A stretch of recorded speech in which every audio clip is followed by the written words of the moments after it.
Granting loans, Hindi में कहे ना तो लोन देना, इसको आम जनता को ही कैसे। अब हम लोन्स के नाम पकड़ते हैं फटाफट से, ऐसे बनाता हूं मैं लिस्ट। पहला बच्चों आपको सबको पता होगा, होम लोन कहां जाओगे लेने के लिए, बैंक वालों के पास। दूसरा सर पर्सनल लोन कहां जाओगे लेने के लिए, बैंक वालों के पास। तीसरा बताओ गोल्ड लोन, और बताओ मन में इमेजिन करो सर लैप, इसका फुल फॉर्म होता है लोन अगेंस्ट प्रॉपर्टी।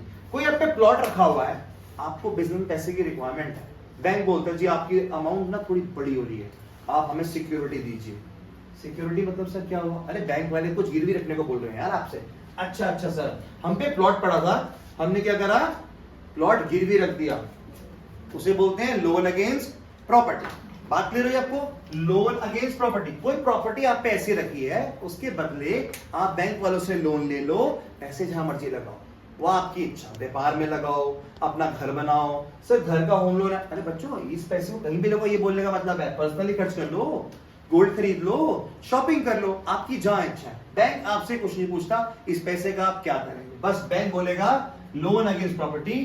यही लोन होता है जहां प्रॉपर्टी आप गिरवी रखते हैं, उसके बदले में आपको पैसा मिल जाता है। अच्छा और लोन का नाम बताओ सर, ऐसी तो होता है loan against security. Sir loan against property तो समझ में आ गया, प्रॉपर्टी गिरवी रखते हैं। ये सिक्योरिटी नाम की चीज क्या होती है, सिक्योरिटी तो सिक्योरिटी गार्ड की बात कर रहे हैं आप, नहीं कोई सिक्योरिटी गार्ड की बात नहीं हो रही। सिक्योरिटीज का मतलब होता है आपकी इन्वेस्टमेंट्स, जैसे आप खरीदते हैं किसी कंपनी के शेयर्स, तो आपको मिलता है शेयर सर्टिफिकेट, उपाधि मिलती है ना, आप इस कंपनी के शेयर होल्ड करते हैं। आपने कोई बॉन्ड ले लिया, जैसे कि किसान विकास पत्र, सोवरेन गोल्ड बॉन्ड्स, ऐसे बहुत सारे बॉन्ड्स मार्केट में इश्यू होते हैं आरबीआई के थ्रू, जिसको लोग लेते हैं, जहां लोग अपना पैसा इन्वेस्ट करते हैं। किसी कंपनी के डिबेंचर्स, सुना होगा क्लास 12 के अंदर वर्ड है ना, शेयर्स, डिबेंचर्स, डिबेंचर्स, डिबेंचर्स, सब बताएंगे बाद में आपको शेयर्स क्या है, डिबेंचर्स क्या है। थोड़ा बहुत तो क्लियर होता है ना यहाँ से कि सिक्योरिटीज का मतलब क्या है एटलीस्ट, है ना। तो लोन अगेंस्ट सिक्योरिटी मतलब ऐसी सिक्योरिटी जो हमने लेके रखी, मींस हमने जो इन्वेस्टमेंट करके रखी है, हम उसको नाम दे रहे हैं सिक्योरिटीज। तो ऐसे पेपर्स को गिरवी रखा के बैंक वालों के पास जो आप पैसा लेते हैं उनसे, उसको बोलते हैं लोन अगेंस्ट सिक्योरिटी। ये दोनों समझने के लिए एक साथ समझ सकते हैं, ये दोनों एक जैसे होते हैं, बस प्रॉपर्टी पे प्रॉपर्टी रखनी है और प्रॉपर्टी के अलावा जो भी चीज है उसे आप अपनी सिक्योरिटीज बोल दीजिए, उसे गिरवी रख दीजिए। क्लियर है, शेयर्स, डिबेंचर्स, बॉन्ड्स, कुछ भी चीज है। एक क्वेश्चन है बच्चे ना, व्हाट इज पीपीएफ? एक क्वेश्चन बच्चा पूछता है sir what is PPF account. बच्चों ये पीपीएफ अकाउंट इसका कोई पार्ट नहीं है, पीपीएफ अकाउंट की जो फुल फॉर्म होती है वो होती है पब्लिक प्रोविडेंट फंड, ठीक है। ये कोई भी आपका एक्सेप्टिंग डिपॉजिट का फॉर्म नहीं होता, पीपीएफ एक आपका अलग चलता है, इसका एक पीएफ एक्ट इसको वो करता है, गवर्न करता है। इसको डिस्कस करेंगे थोड़ा सा बस बाद में। मैं यहाँ पे लिख रहा हूँ पीपीएफ एक बच्चे की क्वेरी, ठीक है बच्चों, ताकि आपकी क्वेरी कोई रह ना जाए। क्लियर, चलिए लोन अगेंस्ट सिक्योरिटी समझ आया आपको। इस तरह कोई और लोन होता है, हम बात कर लेते हैं बिजनेस लोन, है ना। देखो अभी सुना है हमने कि जो अडानी जी उन लोगों ने 6000 करोड़ का लोन लिया है कोई नया प्रोजेक्ट शुरू करने के लिए। अब 6000 करोड़ का अगर वो लोन लेते हैं तो वो क्या है, प्रोजेक्ट शुरू करना है सर। आजकल मार्केट में देखते हैं शार्क टैंक इंडिया, उसमें क्या दिखाते हैं, सर मैं आया, मैं नई प्रोडक्ट बनाया, देखिए ये पेन है मेरा, आई नीड, मुझे 50 लाख रुपए चाहिए इन रिटर्न ऑफ, है ना, किसके लिए, कुछ परसेंट शेयर दूंगा मैं आपको अपनी कंपनी के अंदर। वो उनसे क्या कर रहा है, आस्क, जो वो यूज करते हैं शार्क टैंक इंडिया में, आस्क करते हैं ना, मींस वो उनसे एक तरीके का लोन ही तो मांग रहे हैं, या फिर क्या बोल रहे हैं, आप हमारी कंपनी के मालिक बन जाओ, हमारे पार्टनर बन जाओ, हम आपको शेयर दे देंगे छोटा सा इसका टुकड़ा, पर आप हमें इतने रुपए दोगे, है ना। वो क्या कर रहे होते हैं, बिजनेस, एक तरीके से बिजनेस लोन ही मांग रहे होते हैं, आपने ध्यान दिया होगा। चलिए बात करते हैं हम बैंक्स वालों के साथ, ये कैसे करते हैं। मान लीजिए मुझे कोई अपना बिजनेस करना है, मान लीजिए मुझे क्या करना है, एक अपना एक और इंस्टीट्यूट खोलना है, मेरे पास ना पैसे कम पड़ रहे हैं, मैं किसको अप्रोच करूंगा, मैं बैंक वालों को, सर लोन चाहिए। बैंक वाले बोलते हैं जी क्या करना है, सर मैंने करना है बिजनेस। अच्छा आप ऑलरेडी क्या कर रहे हैं, सर मेरा एक इंस्टीट्यूट है आईबीए और मुझे अपनी एक और ब्रांच खोलनी है, पर मेरे पास ना कैपिटल थोड़ी कम पड़ रही है। बच्चों कैपिटल का मतलब होता है पैसा जो बिजनेस में इन्वेस्ट होता है ना फर्स्ट टाइम, तो उसे अकाउंट्स की भाषा में या कॉमर्स या बिजनेस की भाषा में उसको कहा जाता है कैपिटल, ठीक है। मुझे कैपिटल कम पड़ रही है, ये बोलूं मैं आपको कि मुझे व्यापार शुरू करना है, मुझे बिजनेस शुरू करना है, मेरे पास इतने पैसे नहीं हो पा रहे, कुछ कम पड़ रहे हैं। मान लीजिए मेरा प्रोजेक्ट था 1 करोड़ रुपए का, मेरे पास 50 लाख है, 60 लाख रुपए, हम 60 लाख पकड़ते हैं, 60 लाख तो मेरे पास है, पर 40 लाख का फंड ना कम पड़ रहा है, तो जनरल पब्लिक आ जाती है बैंक वालों के पास। क्या लेने के लिए? Business loan. वही समझा रहा हूं आपको मैं, बिजनेस लेने के लिए लोन मांग लिया। तो बैंक वालों ने बोला ठीक है, हम आपको बिजनेस लोन आपको दे देते हैं। तो ऐसे लोन जो मिलते हैं उसको हम क्या बोलते हैं? Business loan. बच्चों आगे लिखता हूं मैं ईटीसी, या एक आपको और कोई लोन की बात करनी है तो आप मेरे से बात कर सकते हैं, वहां पे किसी लोन के बारे में आपने पूछना है। ईटीसी क्योंकि मार्केट में ना बहुत सारे लोन्स होते हैं, बहुत सारे लोन्स है, बैंक बहुत आपको मल्टीपल लोन देता है। अभी नया नाम सुना होगा आपने, मुद्रा लोन। मोदी जी आए थे ना, अभी बोल रहे थे, है ना, मन की बात में, अब हम सबको मुद्रा लोन से देंगे, 1 लाख रुपए से लेकर के 10 लाख रुपए तक आप मुद्रा लोन ले सकते हैं। इसके बदले में आपको कोई भी सिक्योरिटी जमा करने की कोई जरूरत नहीं है। 10 लाख तक का लोन, बिजनेस लोन दिया जाएगा बिना किसी सिक्योरिटी के। मींस जब बैंक वाले किसी आम व्यापारी को लोन देंगे मुद्रा लोन के नाम से, तो उनको, उस व्यापारी को, बैंक को कोई सिक्योरिटी देने की रिक्वायरमेंट नहीं है। ये आदेश दिए गए थे मोदी जी के द्वारा, क्योंकि हम चाहते हैं हमारा इंडिया क्या बने? Startup India. और आप जानते भी हैं कि इंडिया वर्ल्ड में नंबर 1 है स्टार्टअप्स के लिए, और जहां पे सबसे ज्यादा स्टार्टअप आपके कामयाब हुए, नाम सुना था आपने? अश्नीर ग्रोवर। क्या बनाया उसने? Unicorn company. बच्चों यूनिकॉर्न कंपनीज ऐसी बनती, स्टार्टअप से शुरू होती हैं, वो ऐसे लोन्स के लिए मुद्रा लोन, जो कि एक पार्ट है किसका? बिजनेस लोन का। क्या नाम है इसका?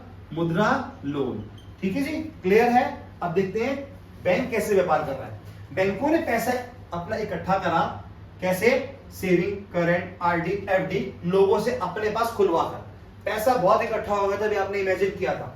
अब इसी पैसे को आपने लोन दिया, कैसे? सेविंग को देना है आपने 3%, करंट को आपको कोई ब्याज देना नहीं है, आरडी वालों को देना है 5%, जिन लोगों ने एफडी खोल दी उनको 6%। ये बच्चों ब्याज जो हमने पे करना है, ये कहां से लेकर आएंगे? ये हम लेकर आएंगे जब हम आगे लोन्स देंगे। कैसे लोन देंगे? बैंक को काम भी तो करना है ना। मान लीजिए होम लोन मिलेगा अप्रोक्सीमेट 9% पर एनम। बच्चों में जो बात करूंगा वो पर एनम के बारे में, अगर कहीं पीए पर एनम ना लिखा हो तो आप खुद इमेजिन कीजिएगा, वो सर सालाना बात कर रहे हैं, पर एनम के बारे में बात कर रहे हैं। ठीक है? पर्सनल लोन बच्चों ये जाएगा लगभग 15% से लेकर के 40% तक चला जाता है इसका ब्याज। मींस हम बैंक वाले हैं, हम जब आम जनता को लोन देंगे, पहला होम लोन लगभग साल का 9%, दूसरा पर्सनल लोन लगभग साल का 15 से लेके 40% तक, लगभग गोल्ड लोन कितना है ये? 12% से लेके लगभग 17% तक, लोन अगेंस्ट प्रॉपर्टी लगभग 12% से लेके 16% तक, लोन अगेंस्ट प्रॉपर्टी बच्चों भी सेम रहता है 12 से लेके 16% तक, बिजनेस लोन 16 से लेके 24% तक। ऐसे ही लोन चलते हैं। देखिए आप ध्यान दीजिए, बैंक का प्रॉफिट कैसे निकल के आता है। बैंक ने लोगों से पैसा लिया, अपना कुछ नहीं लगाया, लोगों से लिया, जमा कराया अपने पास, एक्सेप्टिंग डिपॉजिट्स के नाम से 4 अकाउंट खुलवा के। ओके, यहां देना है जिन लोगों ने सेविंग खोला 3%, आरडी वालों को 5, एफडी वालों को 6। ये रकम 3 से लेकर 6 तक ही बैठती है, 6% तक। पर अब यहां फोकस मारिए, होम लोन 9, अगर 6 भी हम इसको पकड़ लें मैक्सिमम, तो यहाँ पे 9% है, बच्चा बीच का 3%। ये किसका प्रॉफिट हुआ? बैंक का। बैंक कितना बढ़िया काम करता है, बिना पैसा खुद का लगाए सबसे बढ़िया प्रॉफिट कमा। अगला देखिए पर्सनल लोन 15 से 40, अरे 15% ही पकड़ लो आप, 15% ब्याज पे दिया, पीछे तो सिर्फ 6 देना है। जिसने पैसा जमा कराया उसका आगे लोन दिया उसी अमाउंट का, वो अमाउंट आगे चली गई, उस पर कितना ब्याज कमा बच्चों? 15% ब्याज कमाया। तो अब सिंपल सी डील कीजिए, बात समझिए, आगे से लेना है 15% का ब्याज, पीछे देना है 6% का ब्याज। एग्जांपल पकड़िए, 1 लाख रुपए किसी ने एफडी बनाई, उसको देना है हमें कितना? 6%। हम तो बैंक वाले हैं, हमें देना उसको 6%। हम बैंक वाले हैं, हमने आगे लोन दे दिया उसी 1 लाख रुपए का, किसी को पर्सनल लोन दिया, मान लीजिए वो हमने 20% पे दिया, वैसे 20 पकड़ता हूं इजी समझने के लिए। 6% का पैसा हमने लिया, आगे दिया हमने पैसा पर्सनल लोन पे, वहां से ब्याज आएगा 20%। 1 लाख का 20% 20,000 रुपए, 1 लाख का 6% 6,000 रुपए। 20,000 रुपए आगे से लिया, 6,000 रुपए पीछे दिया, अपना प्रॉफिट कितना रह गया? 14,000। अब बताओ बच्चों, कोई ऐसा बिजनेस जहां पे अपना पैसा तुमने कोई लगाया ही नहीं, मार्केट का पैसा हम पे जमा हुआ, मार्केट को ही हमने आगे दे दिया, 14% हमने कमाया। अब ध्यान दीजिए 6% का अगर हम डबल भी कर लेना तो भी 12% होता है, और हमने कितना कमाया? 14,000। हिसाब लगाइए, 14% कमाया हमने बीच में। तो ये होती है आपकी बैंक्स की पावर। इसलिए आप लोग अप्रोच करते हैं कि बैंक एक ऐसी संस्था है जो बहुत प्रॉफिट कमाती है, चाहे बिजनेस आपका डाउन जा रहा हो या अप जा रहा हो, बैंक प्रॉफिट में रहता है। अब मानते हैं इस बात को, इसीलिए बच्चों आप लोगों ने बैंक को अप्रोच किया। जब बैंक इतना प्रॉफिट कमाएगा और आप लोग क्या बनेंगे, बैंकर्स। बच्चों एक बात और ध्यान रखिएगा, बैंक बैंकर से नहीं है, ठीक है, ये मत सोचिएगा। बैंक रियलिटी में सिर्फ अपने बैंकर से है, बैंकर्स बैंक से नहीं है। आप हिसाब लगाइए, अभी क्या टाइम हो रहा है, 1 बज रहा है, आप बैंक जाएंगे, आपको मिलने वाला है आपका बैंकर। ये रियल टाइम है बच्चों, 1 बज रहा है, इस समय आपका बैंकर बैंक में अवेलेबल है, ड्यूटी टाइम है ना, होगा। आप अपनी ट्रांजेक्शन कीजिए, आप कहेंगे सर सारी हो जाएगी। मैं कहता हूं आप इमेजिन कीजिए रात को 12 बजे क्या बैंक खुला होगा? आंसर है सर नो, बैंक नहीं खुला। क्यों सर? कोई बैंकर ही नहीं काम करने के लिए। अगर मैं बैंक पर खड़ा भी हो जाऊं, बैंक को देखूं, बैंक पे तो लॉक लगा हुआ है, अंदर कैसे जाऊं? गार्ड साहब क्या बोलते हैं, सर कल सुबह आइएगा जब हमारे सारे बैंकर्स आ जाएंगे, फिर आपकी ट्रांजेक्शन होगी। यानी कि बैंक के अंदर ट्रांजेक्शन सिर्फ तभी हो पाती है जब उसके अंदर होता है बैंकर अवेलेबल होता है। तो बच्चों आप अपनी पावर समझिए, बीइंग अ बैंकर आप अपनी पावर समझिए। बैंक आपसे है, आप बैंक से नहीं है, इसलिए बैंक आपको चाहता है ट्रेन बंदों को अपने पास रखना। सो ट्रू, आपको सोच के देखिए, आपको आंसर मिलेगा। अब बात समझ आई, बैंक किस तरह प्रॉफिट कमाते हैं। आप कोई भी लोन पकड़िए, लोन की अमाउंट, जो लोन का आपका परसेंटेज है, ब्याज दर, वो ज्यादा है जो पीछे एक्सेप्टिंग डिपॉजिट का ब्याज दर था, और जो बीच का रेशियो है वही बैंक का प्रॉफिट है। ठीक है बच्चों, तो यहां पर आपका जो कॉन्सेप्ट है बैंक का वो खत्म होता है एक्सेप्टिंग डिपॉजिट और ग्रांटिंग लोन का, और आपको समझ में आ गई कुछ बातें। नंबर 1, बैंक प्रॉफिट कैसे कमाता है, बैंक प्रॉफिट ऐसे कमाता है जो अभी समझाया। दूसरा क्वेश्चन आता है, what are the products of bank, bank क्या क्या सामान बेचता है। सर बैंक बेचता है सेविंग अकाउंट, लोगों को बोलता है ना मेरे को खुलवा लो, मींस वो अपनी सर्विसेज तो सप्लाई कर रहा है, प्रोवाइड कर रहा है, सर्विस तो बेचता है बैंक, है ना। Current account, saving account, current account, RD, FD, sir ये 4 तो उसके बाद हो ही गए। सर ये भी तो सेल करता है वो, home loan, personal loan, gold loan, loan against property, loan against security, business loan, etc, और भी तो है, एजुकेशन लोन भी है, बहुत सारे लोन आते हैं ऐसे आपके, है ना। तो ये बच्चों बनते हैं आपके बैंकिंग प्रोडक्ट्स। इस कॉन्सेप्ट से 2-3 चीजें क्लियर होके आती हैं। Number 1, what is bank, number 2, how bank works, number 3, what are the function of bank, number 4, how bank make profit, number 5, what are the products of bank. और इसके अलावा और बहुत सारे क्वेश्चन निकलते हैं, पर आंसर यहीं से निकल के आता है जो आपने भी देखा। ठीक है बच्चों, तो आज का कॉन्सेप्ट सिर्फ इतना ही हम लोग ये रखते हैं खाली। ठीक है, किसी को कोई अगर क्वेरी है वो लिख कर दीजिए हमारे को, हम आपकी अभी सॉल्व करेंगे। तो फर्स्ट क्वेरी जो आई थी हमारे पास, वो आई थी query number 1, sir what is PPF. ठीक है बच्चों, इसकी अगर आपको स्क्रीनशॉट लेनी है तो आप ले सकते हैं, मैं अगले 20 सेकंड के बाद इसको मैं इरेज कर दूंगा। ठीक है बच्चों, आपको 20 सेकंड दे रहे हैं इसकी स्क्रीनशॉट लेने के लिए।